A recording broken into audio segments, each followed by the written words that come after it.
Hello and welcome to another video on the boys channel. This is possibly the most requested thing. It's how the boys met. A long time ago in eastern rural Australia, in a ball sack, a tiny little mully sperm was formulated. Little did they know that one day that little sperm would grow into this fucking idiot.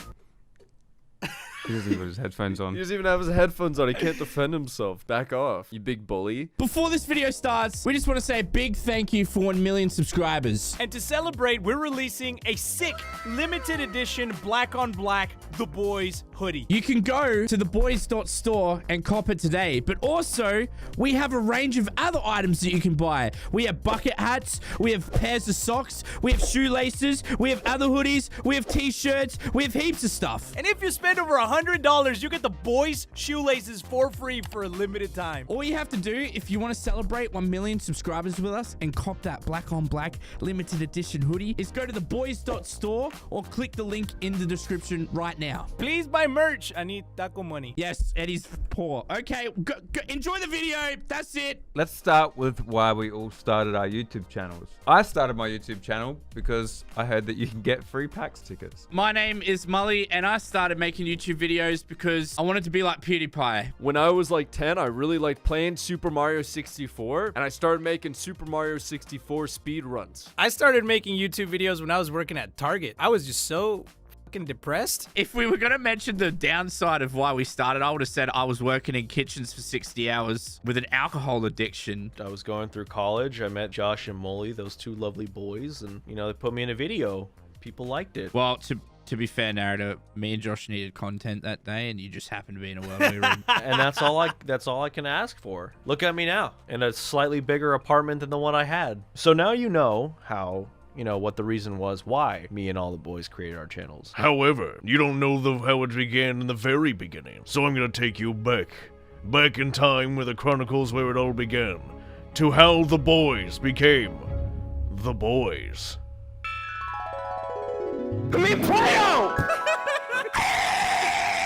I brought you up here today in front of the moonlight and the other balloons to tell you how much I love you. That's how you choke a kid. Hey, mommy! This kid's gonna kill me, dude. We're going to go back to 2016 when Josh had less subs than me. I get this little notification on Twitter that says, Josh Dub Gaming followed you. And I checked him out and I was like, oh, he doesn't even have enough subs. How am I going to grow from this? I don't know about you guys, but when I started YouTube, getting 100,000 subscribers wasn't a goal. Like, it wasn't even a stretch goal. It was like becoming like the president of the moon or some shit. It was something I never thought about because it was never gonna happen. And then me and Mully just jumped into a video together once and we just bounced back off of each other that much that as soon as the recording was done, we were like, yeah, okay, this is a thing now. We have to just keep doing this. Josh follows me on Twitter. I was working in a kitchen as a qualified chef, 60 hours a week, hating life. And then I flew to Melbourne for my first PAX in 2016. Met Josh Dub, and we just kicked it off. And you were making VR videos, and I was just doing some random, like, variety bullshit. Didn't know what I was doing with my videos. And then I got a job editing for Quibble Cop, quit my chef job. Fast forward a couple years. Got a job working for Laserbeam and Tanner. And then as soon as I moved to Sydney to take the job, my channel blew up and I quit. When you got the job with Quibble Cop, you were like happy crying, dude. It was like the first step. It was 3 a.m. at night. All the boys had just finished a massive PUBG session. And I get... Quibble Cop followed you on Twitter. I started crying. Oh, it was a fucking time. But now I get more views than him, so who gives a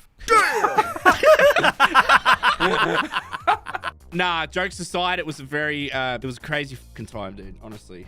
And Josh was working in a milk factory, milking cows. I was working in a milk factory. I was very happy to work in the milk factory. I was thankful to work there because it was well paying and I thought I was going to work there for the rest of my life and I was totally at peace with that. And then the Vive came out and I was chasing immersive gaming. I'm a massive geek. So I pre-ordered that shit.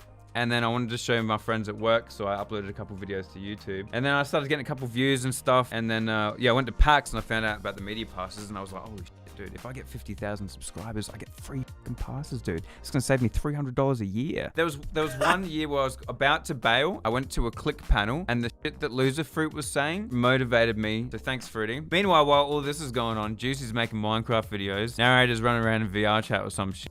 And Eddie's fucking stocking shelves in Target. Yeah, I was working at Target in 2016, and that's when I started my YouTube channel. I wanted to do something on the side that made me happy, and making videos was something that I was passionate about, seeing all these other YouTubers and just seeing like gaming in general. Back then, you know, gaming channels were actually promoted. So I made a gaming channel, and it took like 2 years to hit 1,000 subscribers, and then it actually went above 100,000 subscribers. Talking about what Josh said, you know, 100,000 subscribers seemed like something that was really far away and something that was unattainable. And then I got up there, and, you know, 800 videos later, the channel died. And so I left Target, and then I went to go sell cars, and I was still making YouTube videos, and I was lucky enough to be able to quit my job selling cars. I was doing YouTube full time for like 7 months, and then it didn't work out. The moment I quit my job to be a full-time YouTuber, the channel started dying. So here I am, finally being a full-time YouTuber, and then I start running out of money, and I started looking for jobs again, and then I decided, let's take a shot in the dark and start a whole second channel. And I started Eddie VR as a second channel. That saved me, and it started blowing up. YouTube ruined my life, so I doubled fucking down, is what he's saying. Yeah, exactly. You know what's crazy about that whole thing, though, Eddie, is you had a friend called Kevin, who was also my friend. Yeah, we met through a mutual friend. Molly and I met because of Kevin. Yeah, because of our friend Kevin. But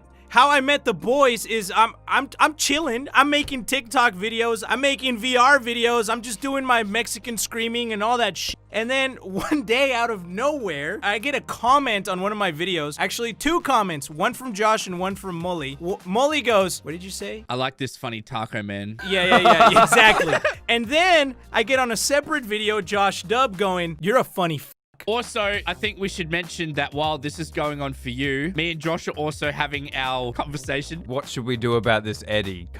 Basically. Me and Molly had that conversation too. I blew up super quick, right? Josh was like, I've never seen anyone go from 0 to a mil so quick, or whatever the f it used to be. And then you come along, Eddie. Usain Bolting it. I get this message one day. Josh just like links me this channel. It's you. He goes, look at this fucking...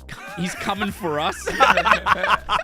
And so we check you out, and you happen to just be the Source Eddie, Kevin's friend. I'm like, I fucking know this guy. And then I said to Josh, how good would it be if all 3 of the biggest VR channels got together for a video, and then we just launched our attack on your comments section to get you in? And that's actually how it happened. and that's how it happened. Next and thing, then we're being racist in your comments, and now you're playing with us. I was invited to a Discord call or a Discord group with you guys, and all of a sudden you guys started talking about making the boys, and I didn't even get a chance to say no. But that's enough of me. How did Narrator meet the boys? As soon as I turned 18 and graduated from high school, I had no idea what I wanted to do, but I told my mom and my dad that once I was 18, I was no longer their problem. They've raised me already 18 years. I'm an adult now. And when it comes to like college or like education, doing something that I want to do, I'm going to pay for it. And I knew that the best way to do that was military. So I did that for 4 years, met some incredible people, had a blast. And then right after that went, you know what? I love videos. I love,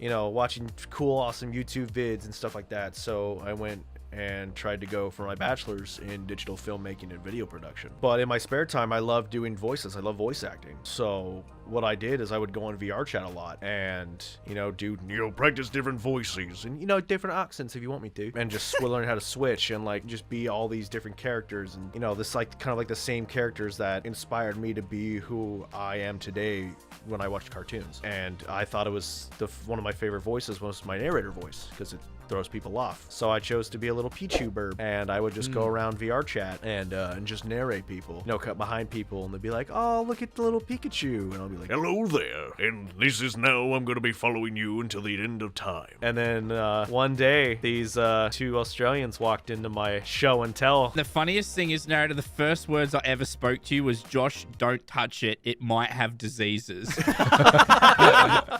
Yeah, and me being the kind of person I am, and by no means shy, I just went You're for it. an entertainer, dude. When we walked in, you were entertaining a whole group of people, man. Yeah. You had Literally. like a crowd around you. And you used to play your own music when you did it. Josh was a banana. I was an anime girl. Yep. Remember that skit you did when you were talking about iced water? Struggalos.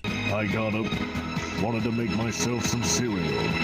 Realized I had no cereal and milk, so I did the only thing I could do.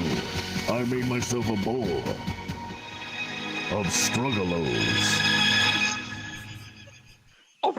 Wait, was that it? I got that from Kevin Hart. What are you saying, that everything that we built the boys upon, you've tarnished the sanctity of the...